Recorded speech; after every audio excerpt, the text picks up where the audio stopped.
Former Ravens OC Todd Monken takes over in Cleveland. It seems like he's a fan of Shedeur. Listen to this interaction.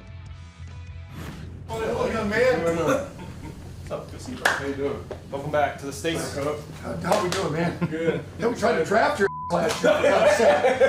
It's all worked out. Yeah. You remember that, right? Yeah, that's what I was about to tell you. Someday we'll get a chance to talk about that. If you guys think about it, how they left off last year was with Shedeur Sanders as quarterback one.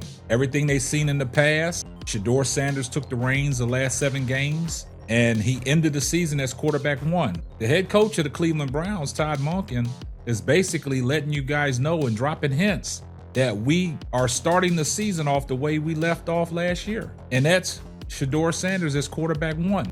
When a coach like Todd Monken starts talking a certain way, it is never random. It is never just filler. And this time, the message felt loud without him even raising his voice. While everyone was busy debating stats, depth charts, and draft takes, Monken quietly sent a signal that might change the entire quarterback battle. And yeah, if you read between the lines, it sounded a lot like a warning to Dillon, Gabriel, and DeShaun Watson, and maybe even a push towards Shedeur Sanders. The situation got interesting when Monken addressed the non-mandatory training sessions. Now on paper, these workouts are optional. Players are not required to show up. Veterans especially sometimes skip them, manage their bodies, do their own thing. That is normal in the NFL. But the tone matters. And Monken did not sound like a coach who was just casually acknowledging that reality. He sounded like someone who was paying very close attention to who showed up and who didn't. This means that Shedeur will get a fair shot. I don't think he got a fair shot. Now, once he started playing, they went by with him, but it just felt like they were against him to some degree, or Stefanski, and even Barry. You know, it just, from day one, it felt like they didn't believe in him and want him. Here's the part nobody's talking about.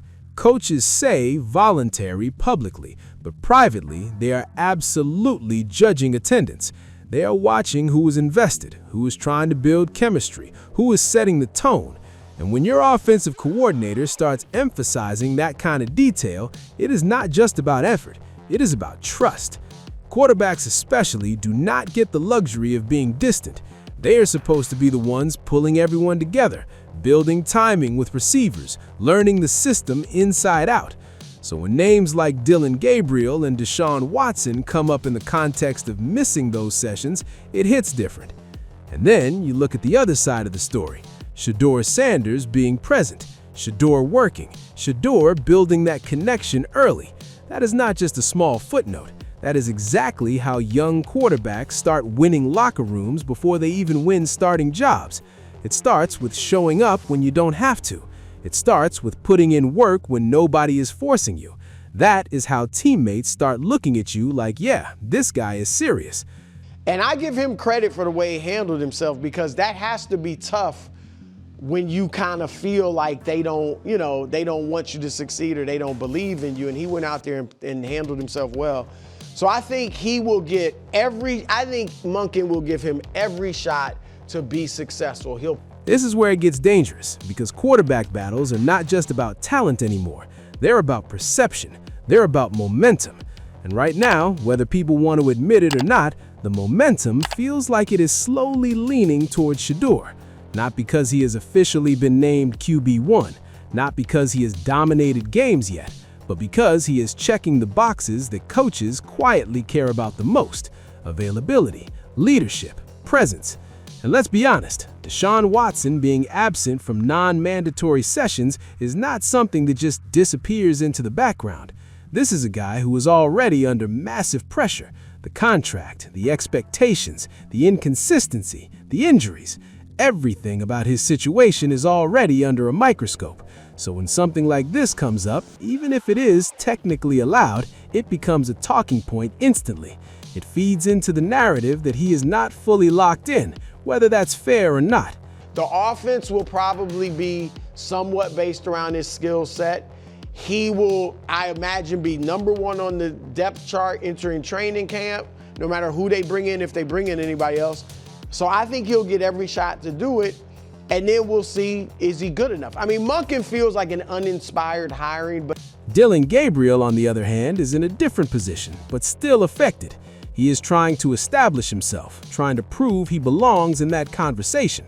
And for a younger or less established quarterback, missing opportunities to build chemistry can be even more costly because you do not have the same margin of error. You do not have the same reputation to fall back on. Every rep matters. Every impression matters. Every chance to show coaches and teammates that you are invested matters. Here's the part nobody's talking about. Shedeur Sanders is quietly playing this perfectly. He is not out here forcing headlines. He is not publicly calling anyone out. He is just doing the one thing that always speaks loudest in a locker room, showing up and working. And when you combine that with everything we have already heard about him being a gamer, about him shining in pressure moments, about him having that it factor, it starts to build a picture, a very interesting picture. And that is where Monken's comments start to feel less like criticism and more like positioning. Because when a coach emphasizes accountability, effort, and presence, he is also indirectly highlighting the player who is already doing those things. That is how these battles shift, not with one big announcement, but with small moments stacking up. One player misses a session, another player leads it. One player feels distant, another feels connected. And before you know it, the locker room starts leaning a certain way. This is where young players usually make a mistake. They think the competition is only happening on game day. It is not. It is happening in meetings, in practice, in workouts, in how you carry yourself every single day. And Shedeur seems to understand that. He is not waiting for the spotlight to prove himself. He is building his case before the season even starts. That is how you flip narratives. That is how you go from interesting prospect to serious contender. Now let's zoom out for a second, because this is not just about one comment or one practice. This connects to everything we have been hearing lately. The back and forth in the media, the constant shifting between Watson as QB1, then Shedeur gaining traction, then the idea of easing Shedeur in slowly. All of that uncertainty creates space, and when there is space, the player who fills it with consistency usually wins. Right now, Shedeur is filling that space with presence. yeah, I think it's good for Shedeur. I think it's refreshing, and I know Shedeur is probably like, man, okay, here we go. I get my shot. To all your points you made, but we've seen areas of where he struggled with holding the ball a little too long. Like Lamar has some of those same issues at times that we've seen, but we've seen the development of him under Todd Monken. And you cannot ignore the locker room element either. Teammates notice who is there. They notice who is throwing extra routes. They notice who is communicating, who is building chemistry, who is leading without being asked. That stuff matters way more than fans realize, because when the season starts and things get tough, players naturally gravitate toward the guy they trust. And trust is not built in press conferences. It is built in those so-called non-mandatory moments. This is where it gets dangerous, because if Shedeur keeps stacking these small wins, it is going to become harder and harder for the coaching staff to justify not giving him a real shot. At some point, the argument shifts from he needs time to why are we holding him back? And once that question starts getting louder, the pressure changes direction. It is no longer on Shedeur to prove he belongs. It is on the team to explain why he is not out there. And let's talk about Monken again, because his role here is key. He is not just any coach. He is the offensive mind shaping this system. If he is emphasizing accountability and presence at the quarterback position, that tells you exactly what he values. And if Shedeur is aligning with those values more consistently right now, that matters. That matters a lot. Because at the end of the day, coaches want someone they can rely on, someone who is locked in, someone who is fully bought in. Now, does this mean Shedeur is officially QB1? No, not yet. But it does mean the door is wide open, and it might be opening wider than people expected.